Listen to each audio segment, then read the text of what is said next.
नमस्ते, मैं वात्सल्य और आप देख रहे हैं स्वधर्म। जगदीप धनखड़ भारत के पूर्व उपराष्ट्रपति। जी, सही सुना आपने। जगदीप धनखड़ ने 21 जुलाई 2025 को स्वास्थ्य संबंधी कारणों का हवाला देते हुए अपने पद से इस्तीफा दे दिया है। वे 2022 में राष्ट्रपति पद के उम्मीदवार थे। इससे पहले पश्चिम बंगाल के राज्यपाल भी रह चुके हैं। राज्यपाल बनने से पहले भारतीय जनता पार्टी के सक्रिय सदस्य थे। साथ ही उन्होंने 1990 में चंद्रशेखर सरकार में संसदीय कार्य मंत्रालय में राज्य मंत्री के तौर पर भी काम किया था। धनखड़ का जन्म 18 मई 1951 को राजस्थान के झुंझुनू जिले के किठाना नामक एक छोटे से गांव में हुआ था। उन्होंने राष्ट्रपति द्रौपदी मुर्मू को दिए अपने इस्तीफे पत्र में लिखा, स्वास्थ्य को प्राथमिकता देने और डॉक्टरों की सलाह मानने के लिए मैं भारत के उपराष्ट्रपति पद से तुरंत प्रभाव से इस्तीफा दे रहा हूं। यह संविधान के आर्टिकल 67 क्लॉज ए के तहत किया गया है, जिसमें उपराष्ट्रपति के इस्तीफे की प्रक्रिया बताई गई है।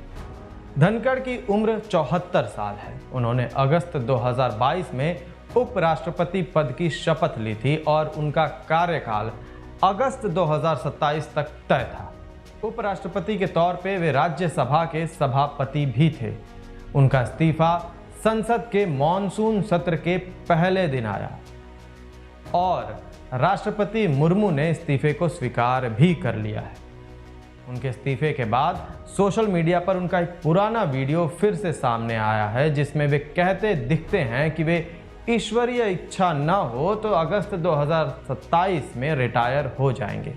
10 जुलाई 2025 को जेएनयू में एक कार्यक्रम के दौरान उन्होंने ये वक्तव्य दिया था। धनखड़ भारत के तीसरे ऐसे उपराष्ट्रपति हैं जिन्होंने कार्यकाल पूरा होने से पहले इस्तीफा दे दिया है। उनसे पहले वी गिरी और आर वेंकट रमण ने राष्ट्रपति चुनाव लड़ने के लिए उपराष्ट्रपति पद छोड़ा था। प्रधानमंत्री नरेंद्र मोदी ने सोमवार को उपराष्ट्रपति जगदीप धनखड़ के अचानक इस्तीफे पर प्रतिक्रिया दी।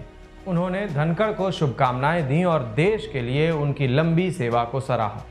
प्रधानमंत्री ने एक्स पर लिखा, जगदीप धनखड़ जी को देश की सेवा करने के कई मौके मिले, जिनमें भारत के उपराष्ट्रपति का पद भी शामिल है। मैं उनके अच्छे स्वास्थ्य की कामना करता हूँ।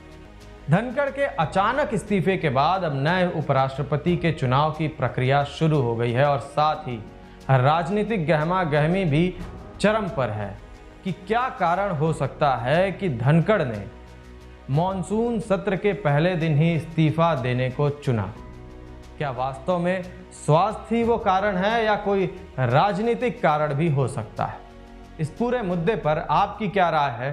कमेंट करके अवश्य बताएं। धन्यवाद।